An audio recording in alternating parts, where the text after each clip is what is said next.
Time 12:30 1 గంట అవుతుంది. Iran కుబూస్లు తీసుకురామని మా బాబా పంపాడు. ఇక్కడికి వచ్చి చూసేసరికి లైన్ ఉంది. నా ముందు ఉన్న వాళ్ళు తీసుకుని వెళ్ళిపోయిన తర్వాత నేను అడిగితే ఆగు అయిపోయి చేసేస్తాను, కాస్త టైం పడుతుంది, వెయిట్ చేయని చెప్పాడు. ఏ కంపెనీకి ఎన్ని వస్తాయని పట్టుకుని అని చెప్పి పంపాడు మా సార్. ఏ కంపెనీ అంటే మన ఇండియా డబ్బులో 40 రూపాయలు. ఇరాన్ కుబూస్ వేరు, కోయిట్ కుబూస్ వేరు. ఈ కుబూస్ కి పెద్ద స్టోరీ ఉంది. ఈ కోయిట్ ఆ స్టోరీ మీకు తర్వాత చెప్తాను. ఇరాన్ కుబూస్ తీసుకుంటానికి వచ్చిన వాళ్ళు ఎవరైనా మాక్సిమం అందరూ అక్కడ బయట పనులు చేసుకోవడానికి వచ్చిన వాళ్ళే తీసుకుంటారు. ఎందుకంటే ఇవి తక్కువ రేట్లో దొరుకుతాయి కాబట్టి.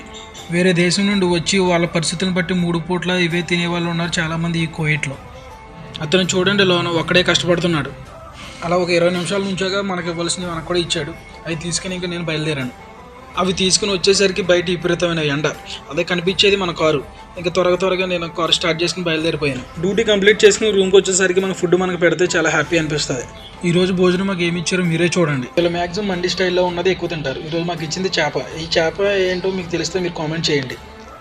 ఇలాంటి వీడియోల కోసం లైక్, షేర్, సబ్స్క్రైబ్ చేయండి. మరి